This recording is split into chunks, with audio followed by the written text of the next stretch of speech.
반갑습니다. 인사하시 바랍니다. 오늘 말씀 이사야 16장 1절에서 8절 말씀으로 그들에게 피할 것이 되라 라는 제목으로 말씀의 은혜를 나누길 원합니다.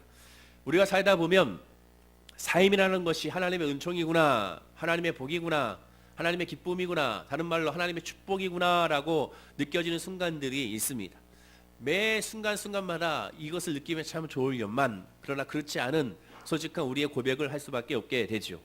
그렇다면 언제 그런 기분을 느낄까요? 언제 나는 참 삶이 행복하구나, 삶이 은혜구나 라는 것을 언제 느낄까? 아무래도 계획했던 일들이 하나하나 다 잘 되고 있을 때, 열매가 조롱조롱 맺어가고 있을 때, 마치 퍼즐이 조각이 맞춰지듯이 하나하나가 딱딱 맞아 떨어질 때 우리는 할렐루야 아멘 여호와 이레 예비하신 하나님, 이러한 믿음의 고백을 하게 되는 것을 보게 됩니다. 심지어 자동차를 타고 운전할 때 신호등이 하나하나 막히지 않고 다 마치 나를 위하여 열어준 것처럼 모든 것이 파란불로 쭉쭉 달릴 때 역시 여호와 하나님의 일에 하나님은 나를 사랑하시오라고 우리는 스스로 고백하게 되지요.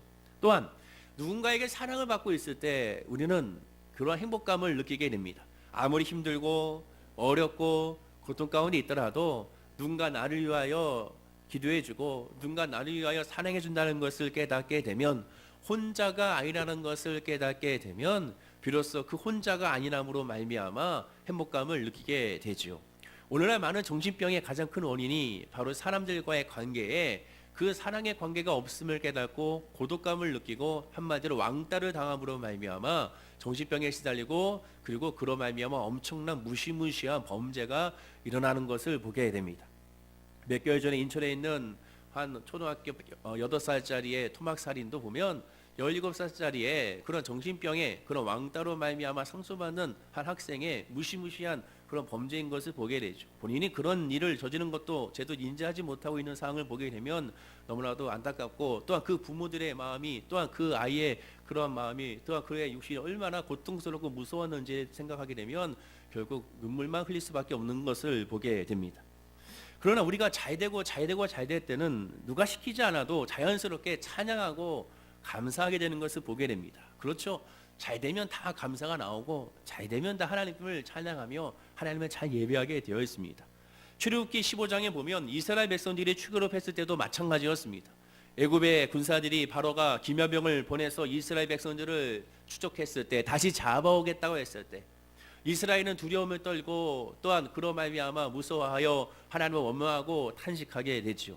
그러나 바로 그때 하나님은 홍해를 가르시고 이스라엘 백성들을 건너가게 하셨고, 쫓아오던 또한 이집트 바로의 그런 군사들을 수장시킨 것을 보면서 그들 스스로가 누가 시키지도 않았는데도 불구하고 속어치며 비파를 치며 여호와 하나님을 다 찬양하게 됐습니다. 그것이 출애굽기 15장 2절과 3절이죠. 이렇게 고백합니다. 여호와는 나의 힘이요 나의 노래시며 나의 구원이시로다.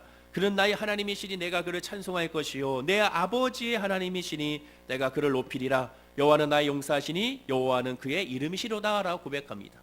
시키지 않았어도 응답이 되니까, 잘 되니까, 그가 구원을 받으니까 자연스럽게 여호와는 나의 힘이시요 나의 구원이시요 여호와만이 여호와시요라고 그들이 고백하는 것을 보게 됩니다. 우리도 마찬가지입니다.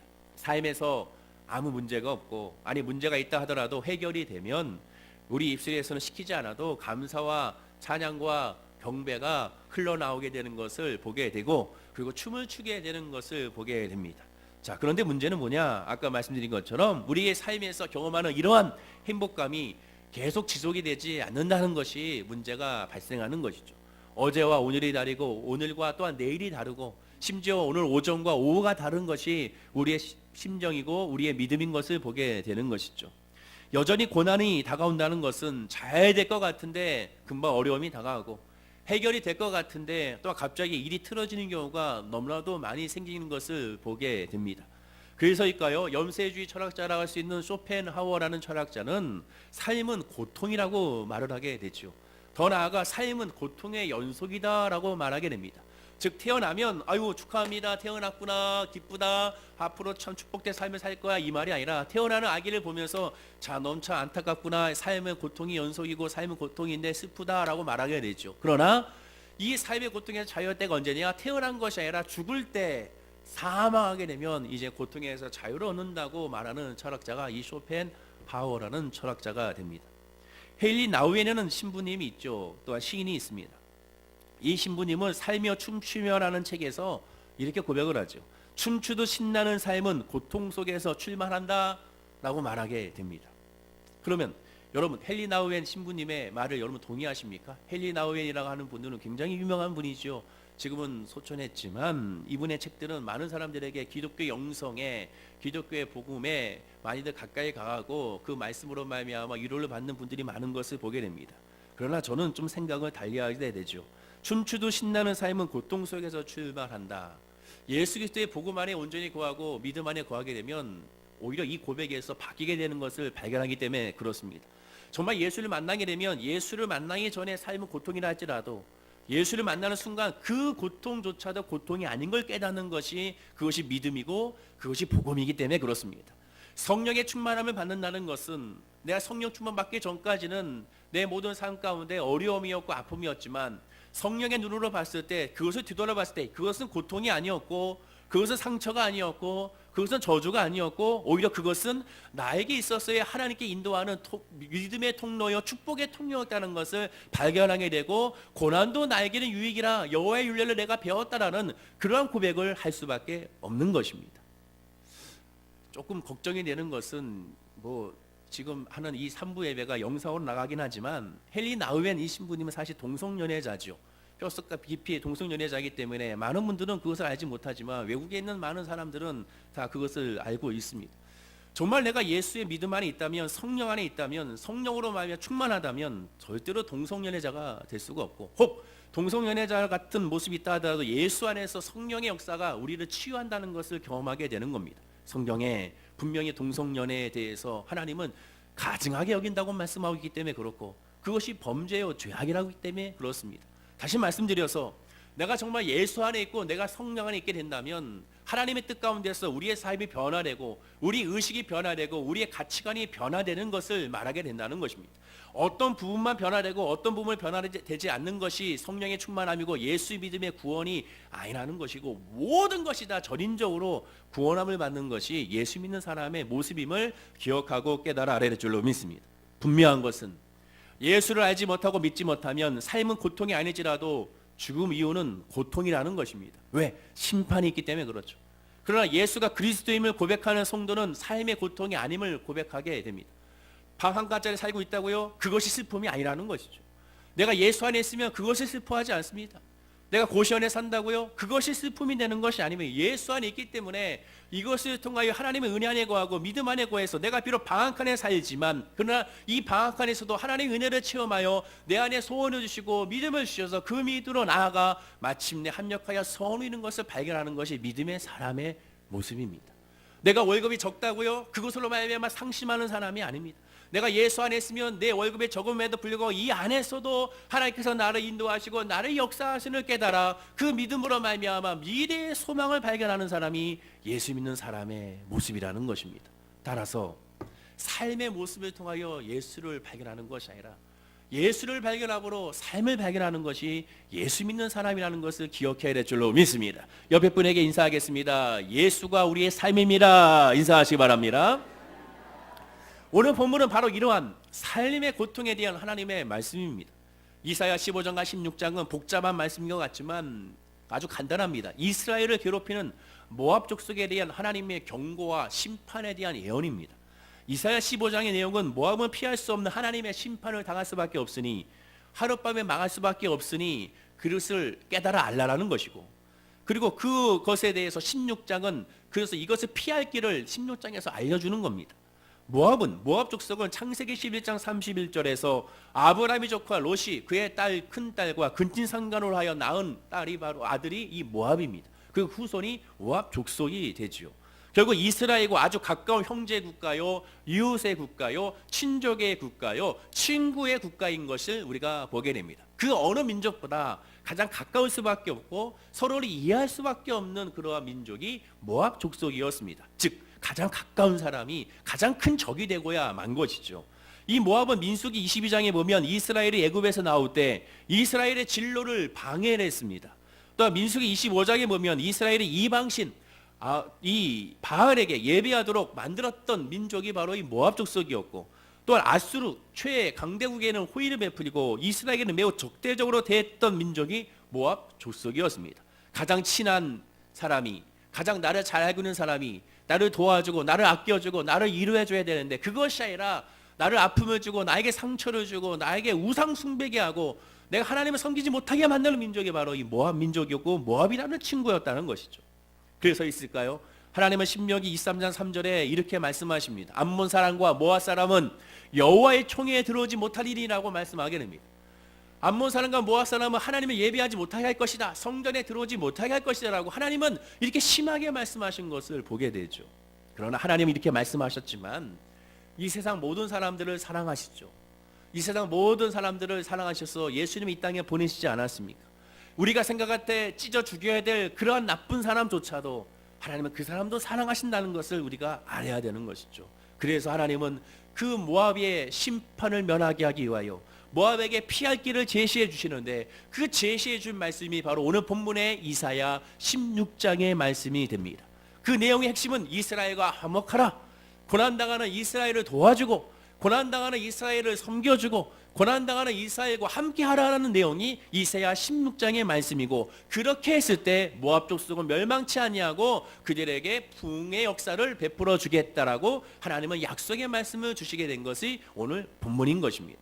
자, 그렇다면 어떻게 해야 고난당하는 자를 돕는 것일까? 고난당하는 자를 돕는 것이 과연 무슨 의미일까? 어떻게 해야 될까? 성경적인 의미가 무엇일지를 오늘 본문을 통하여 우리가 한번 살펴보기 원합니다. 제 첫째 알아야 될 것은, 고난 중에 있는 자를 돕기 위해서는 서로 섬기는 종이 되어야 한다는 것이죠. 한번 따라하겠습니다. 섬기는 종이 됩시다. 우리 본문 1절 말씀을 다 같이 한번 합독하겠습니다. 자, 시작. 너희는 이 땅 통치자에게 어린 양들을 들이되 셀라에서부터 광야를 지나 딸 시온산으로 보낼지니라. 여기서 말씀하는 너희는 모압인들을 말하고, 이 땅 통치자는 남왕국 유대 왕을 말하게 됩니다. 이스라엘을 말하게 되죠. 어린 양들을 시온산으로 보내지라는 말은 화치라는 것입니다. 이제 친하게 지내라는 것이죠. 서로 교제하라는 것입니다. 서로 용서하라는 것입니다. 왜 그렇게 해야 되느냐? 본문 2절이 그 이유가 나오는데, 2절 말씀을 읽어보겠습니다. 모압의 딸들은 아르논 나루에서 떠다니는 새 같고 보금자리에서 흩어진 새 새끼 같을 것이라. 왜냐하면 모압의 여자들은 바로 이렇게 흩어질 것이다. 즉 한마디로 모압 족속이 멸망할 것이기 때문에 그렇게 하지 않기 위해서는 화친해야 된다. 서로 친하게 지내야 된다. 믿음의 족속끼리, 하나님의 족속끼리, 하나님의 자손끼리 서로 도와야 된다라고 하나님 말씀하고 있게 되는 것입니다. 그러므로 고난 중에 있는 성도를 대할 때 우리가 먼저 해야 될 것은 무엇이냐? 서로 돕는 역할을 해야 한다는 것이죠. 어떻게 도와야 되느냐? 서로 종이 되어야 된다고 오히려 성경은 말씀하게 됩니다. 갈라디아서 5장 13절에 말씀합니다. 형제들아, 너희가 자유를 위하여 부르심을 입었으나 그러나 그 자유로 육체의 기회를 삼지 말고 오직 사랑으로 서로 종노릇하라 라고 말씀하게 됩니다. 너희가 자유를 위하여 부르심을 입었으나, 즉 구원을 받았다는 것이죠. 구원을 받았는데 왜 구원을 받았느냐? 그 구원으로 말미암아 육체의 길을 삼지 말고 예수 믿는 그 믿음의 은혜로 이 세상 가운데 일을 도모하지 말고 서로 사랑함으로 서로 종노릇하라라고 말씀하게 됩니다. 이것이 먼저 목적이라는 것이죠. 왜 우리에게 은혜를 주었는가? 왜 나에게 복음을 주었는가? 왜 나에게 하나님의 사랑을 깨닫게 하셨는가? 왜 나에게 하나님의 은혜를 깨닫게 하셨는가? 그것은 이 세상에 나아가서 이 세상의 일을 먼저 하라는 것이 아니라 내 이웃을 사랑하고 내 이웃에게 복음을 전하며 내 이웃을 도와주는 종의 역할을 감당하기 위하여 우리에게 은혜를 주셨다라고 말씀하게 되는 것입니다. 여기서 중요한 단어는 종이라는 단어죠. 종은 어떠한 존재입니까? 인간관계에 있어서 자신의 이익을 구하는 존재가 종이 아닙니다. 종은 항상 주인에게 모든 것을 쏟게 되죠. 주인의 관심사, 주인이 원하는 것, 주인의 뜻하는 바를 찾아서 행하고 또는 시키는 것을 행하고 하는 위치가 종의 위치가 됩니다. 종은 자신의 의견이 없고 판단하지 아니하고 종은 그대로 섬기는 자에 있게 되는 것이죠. 오늘날 인간관계가 파괴되는 이유가 무엇입니까? 교제의 근본적인 동기가 이익을 추구하는 데 있기 때문에 그렇습니다. 왜 사람들이 얘기합니까? 어릴 때 친구들이 진짜 친구다, 어릴 때 친구들이 흠없는 친구다, 어릴 때 친구들이 편한 친구다라고 말한 이유가 무엇입니까? 어릴 때는 서로의 이익을 굳지 않기 때문에 그렇죠. 그러나 대학만 들어가도 그들의 관계가 서로의 이익을 굳혀서 머릿속이 복잡해지는 관계이기 때문에 그렇습니다. 직장 관계라는 것이 무엇입니까? 직장에 떠나가면 더 이상 만나지 않는 관계가 직장의 관계라고 쉽게들 말하게 되게 되는 것이죠. 서로의 이익을 구하는 관계, 그 근본적인 관계가 되었기 때문에 서로 종노릇하거나 서로 섬기지 못하게 되는 것이고, 하나를 주면 하나를 받으려고 하는 그러한 이익 집단의 관계가 되고야 만 것입니다. 교회는 이러한 세상적인 이익이 있는 교제 집단이 아니고 모임이 아닙니다.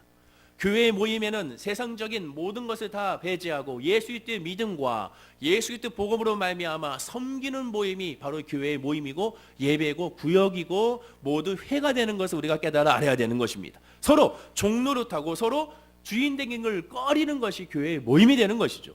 빌립보서 2장 6절과 7절에 이런 말씀이 있습니다. 그는 근본 하나님의 본체시나 하나님과 동등됨을 취할 것을 여기지 아니하시고 오히려 자기를 비워 종의 형태를 가지사 사람들과 같이 되셨고 사람의 모양으로 나타나사 자기를 낮추시고 죽기까지 복종하셨으니 곧 십자가에 죽으심이라. 예수님의 복종, 예수님이 종되신 것이 무슨 의미인지를 말씀해 주는 건데, 그 의미가 뭐냐? 십자가를 지기 위한 종이었다. 십자가를 지기 위한 우리에게 오신 그런 하나님의 모습이었다라고 강조하게 됩니다. 자, 서로 종되라고 하니까 종으로서 서로를 위해주고 서로 도와주려 하다 보니까 우리가 오해되는 것이 무엇이냐? 내가 종이니까 고난당한 사람을 내가 도와줘야지, 아파하는 사람을 내가 도와줘야지, 내가 저 사람에게 가서 열심히 같이 일을 해줘야지, 그러니 내가 그들과 함께 동참해야지 해서 동참하려고 합니다. 근데 그것을 먼저 말하는 것이 아니라는 것이죠. 서로 종이 되라는 것은, 서로를 위해주라는 것은 예수님이 이 땅에 오신 목적과 마찬가지로 십자가를 지는 것을 말하면, 즉 영적인 도움이 먼저 종이 되는 모습이라는 것이죠. 육체를 먼저 도모하는 그런 도움이 아니라 영적인 도움입니다. 힘든 사람에게, 아파하는 사람에게 우리가 먼저 해야 될 것은 무엇이냐? 그를 위하여 기도해 주는 것이죠. 그를 위하여 불쌍히 여기고 안타까운 마음으로 눈물로 같이 기도해 주고 관심을 가져주는 것이 먼저 종의 사역의 모습이고 종의 모습임을 성경은 말씀해 주고 있게 되는 것입니다. 아, 내가 저 사람 힘드니까 가서 집은 청소해 줘야지, 내가 빨래를 해줘야지, 물론 좋은 일이지만 그것이 먼저가 아니라, 지금 말씀하고 있는 서로 종이 되는 것은 그런 환경적인 것이 먼저 아니라 그의 영혼을 위하여 예수 이름으로 부르짖고 간구하는 것이 먼저라는 것입니다. 우리가 가장 잘할 것 같으면서도 못하는 것이 무엇이냐? 바로 이 중보 기도라는 것이죠. 정말 그 사람이 예수를 깨닫지 못하고 믿음을 깨닫지 못하고 말씀을 깨닫지 못하는 것의 안타까움이 우리가 먼저 심령에, 예수 믿음에 있는 은혜 안에 관한 심령에 먼저 있어야 되는 것입니다. 아, 저 사람이 질병에 걸려가지고 고침받지 못하는 것의 안타까움, 그거보다 그 질병 가운데 있음에도 불구하고 주님을 부르짖지 아니하고 예배 가운데 승리하지 못하고 말씀을 사모하지 못하는 그 안타까움이 우리에게 더 있어야 한다는 것입니다. 그런 안타까움으로 그를 위하여 기도해 주라는 것이죠. 이스라엘 나라가 힘들고 어려울 때 지도자들은 외쳤습니다. 금식을 선포하게 되죠. 자, 우리 금식으로 여호와 함께 기도하자, 하나님의 뜻을 구하자, 하나님의 은혜를 구하자, 회개를 선포하며 나아갔습니다. 마찬가지로 우리가 누군가를 위해서 기도해 줬을 때 그 사람은 알지 못하지만 나는 그 사람을 위하여 금식으로 기도하겠다는 그런 믿음, 그 사람의 믿음을 놓고 내가 금식하며 하나님께 구하고 간구하는 믿음, 이것이 종의 모습이고 섬김의 모습입니다. 왜? 중보의 기도는 나의 유익이 없기 때문에 그렇습니다. 이 세상에 유익이 없기 때문에 그렇습니다.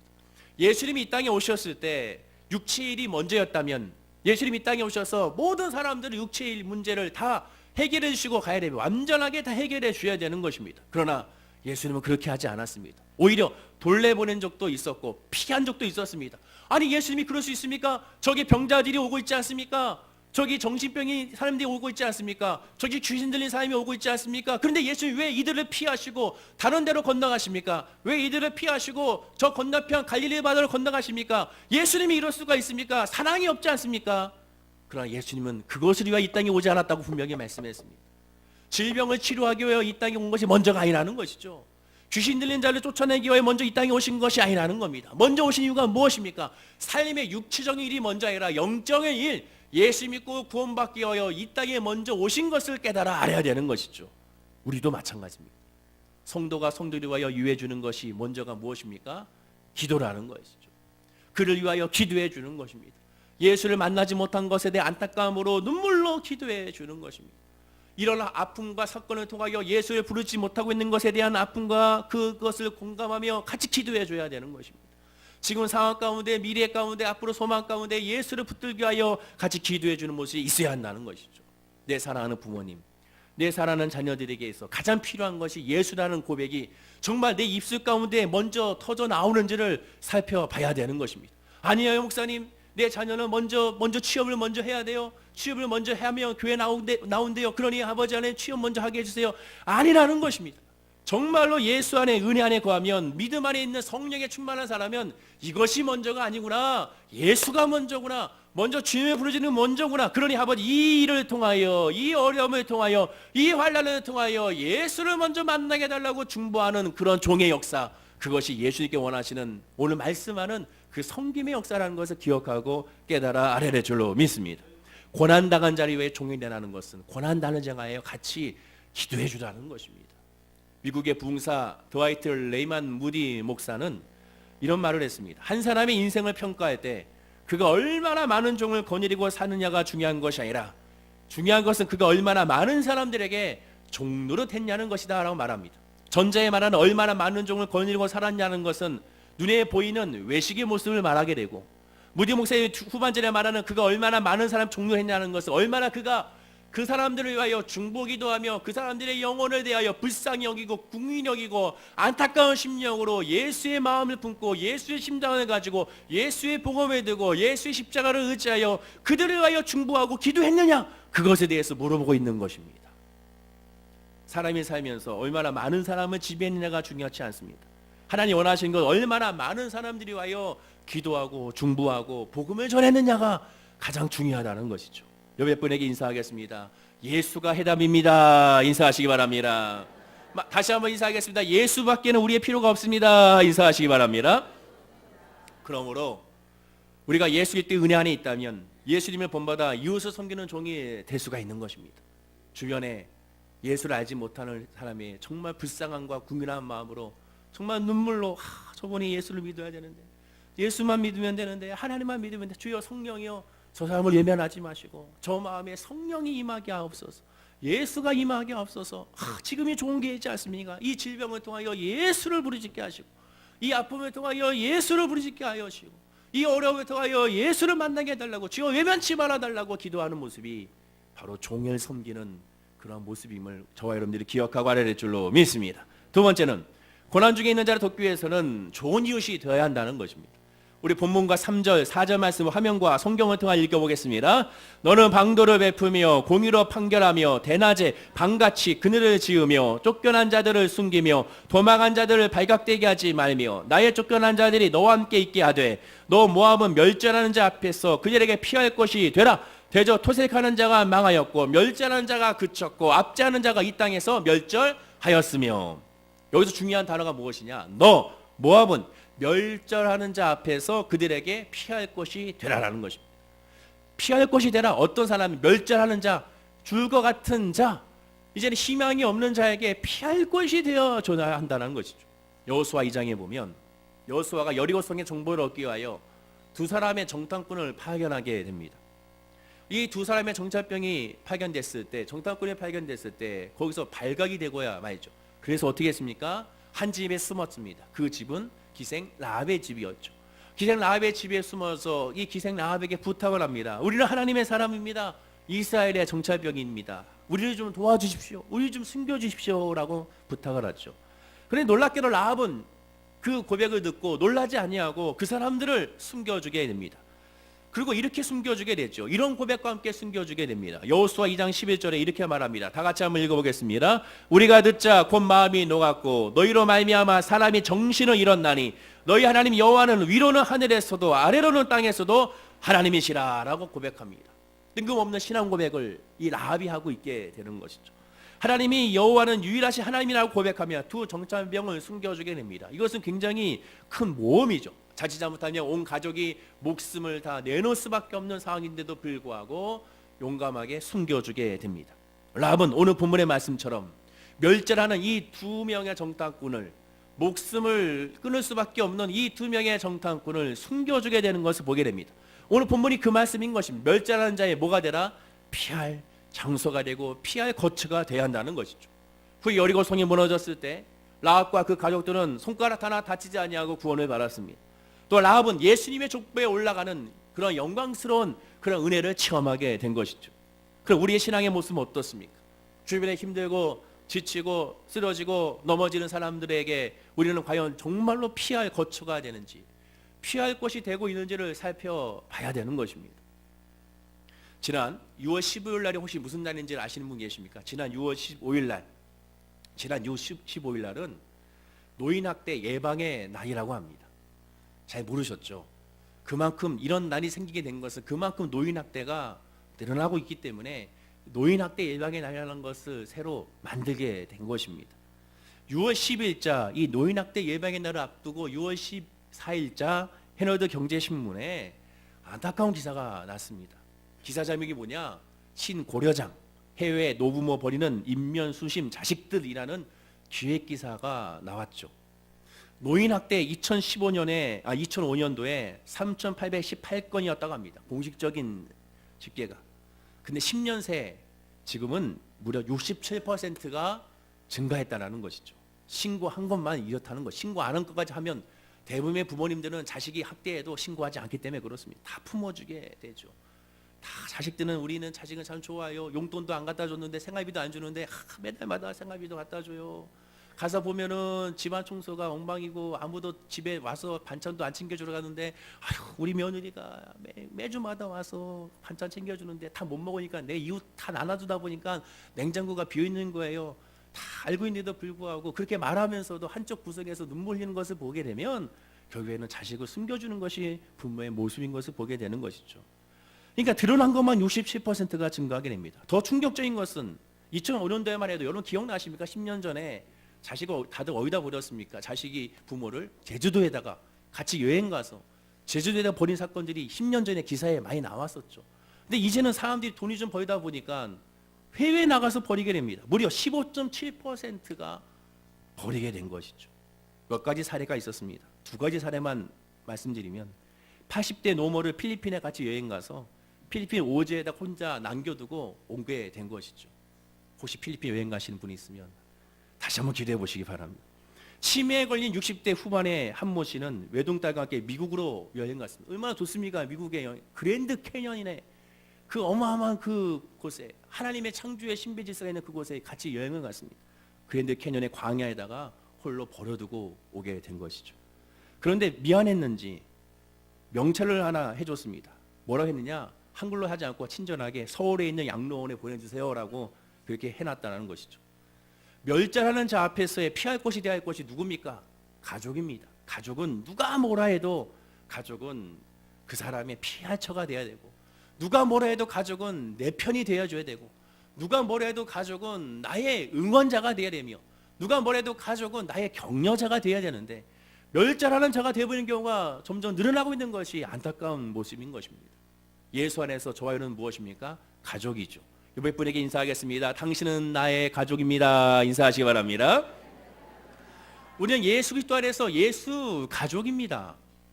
우리가 천국에 올라가면 다 만나지 않습니까? 제가 말씀드렸지 않습니까? 여러분의 남편 아내 나중에 천국 가면 다 만나게 되어 있습니다. 여러분의 시어머니 천국 가면 또 만나게 되어 있어요. 여러분의 시아버지 또 만납니다. 아유 다시는 우리 만나지 말자. 무슨 소리예요? 천국 가면 다시 또 만나야 되는 것이 우리들의 모습입니다. 옆에 있는 분들 다 만나게 되어 있습니다. 우리는 예수 그리스도의 믿음 안에 한 가족이기 때문에 뭐가 되면 서로 간에 피난처가 되어줘야 되고, 서로 간에 돕는 자가 되어야 되고, 서로 간에 위로자가 서로 되어줘야 되는 것입니다.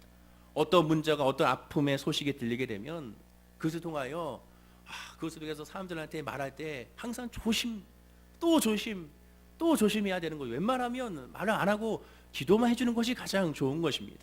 예전 교회에 그런 일이 있었습니다. 한 권사님이 집안에 큰 문제가 발생하게 됐어요. 그 권사님이 그것을 저한테 중보 기도를 부탁을 했습니다. 저는 좀 걱정이 됐습니다. 워낙 그런 경우가 많아서 권사님 제가 그 얘기 들어보니까 그 얘기를 다른 사람이 알면 좀 심각할 것 같은데 권사님 혹시 이것을 다른 사람한테 누구한테 얘기했습니까? 그랬더니 몇 사람한테 얘기했다고 하더라고. 왜 얘기하셨습니까? 기도 부탁하려고 얘기했습니다. 물론 좋은 것이긴 하지만 기도 부탁할 때는 정말 나를 위하여 기도해주고 정말 나를 사랑해주고 내가 잘 되는 것을 좋아하는 사람에게 기도 부탁을 해야 되는 것입니다.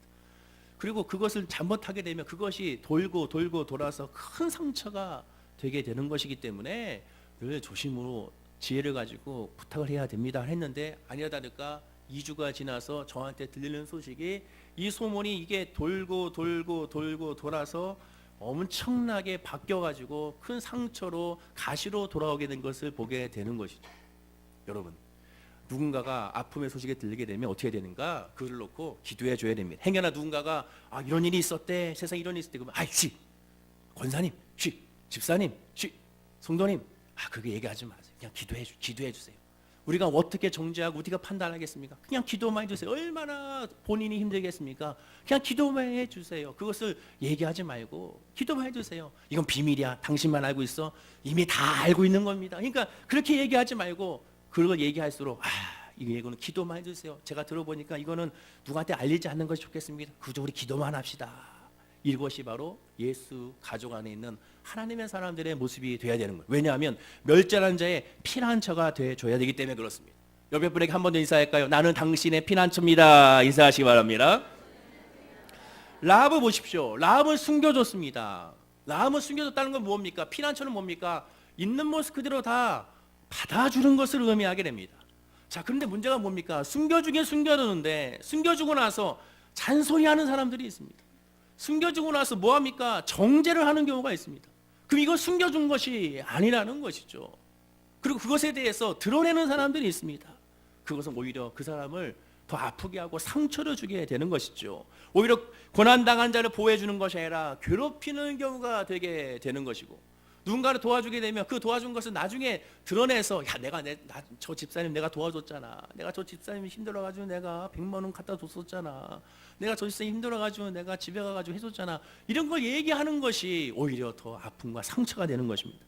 성경은 말합니다. 갈라디아서 6장 1절인데요. 다 같이 한번 갈라디아서 6장 1절 말씀을 합독하겠습니다. 형제들아, 사람이 만일 무슨 범죄한 일이 드러나거든 신령한 너희는 온유한 심령으로 그런 자를 바로잡고 내 자신을 돌아보아 너도 시험을 받을까 두려워하라. 바로잡고라는 말은 회복시킨다는 의미가 있게 됩니다. 뼈가 골절되었을 때 바르게 맞춘다는 단어로 사용하고 있습니다. 바르게 맞추는 것이죠. 회복시키는 것입니다. 그런 일이 일어났을 때 어떻게 되냐? 회복시킬 수 있도록 돕는, 감싸주는, 싸매주는 부목의 역할을 감당하는 것이 예수 안에 있는 저와 여러분들의 믿음의 모습이 되어야 됩니다. 부목의 역할이란 무엇입니까? 그 상처, 이 상처가 나올 수 있도록 그 상처를 대신 막아주는 역할입니다. 대신 받아주는 역할입니다.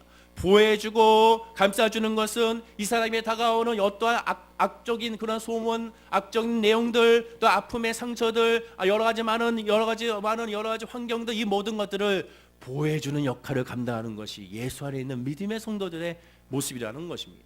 모압은 이스라엘이 힘들고 지쳤을 때 도와줘야 했습니다.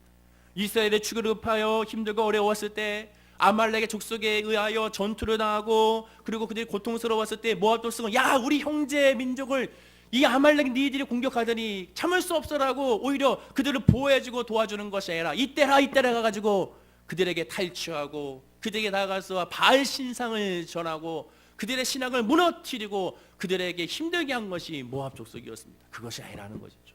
가장 잘 아는 사람이, 가장 잘 친한 사람은 오히려 그들을 보호해주고 품어주는 역할을 감당해야 되는 것입니다. 여기서 주의할 것이 무엇입니까? 정죄를 하지 말아야 되는 것이죠. 정죄의 전문가가 누굽니까? 정죄의 전문가는 사단입니다. 사단은 우리가 잘못했을 때 우리를 찾아와 항상 전죄하죠. 야, 내가 그러고도 그리스도인이냐? 네가 그러고도 목사냐? 네가 그러고도 장로냐? 네가 안수 집사냐? 사단은 늘 정죄하게 됩니다.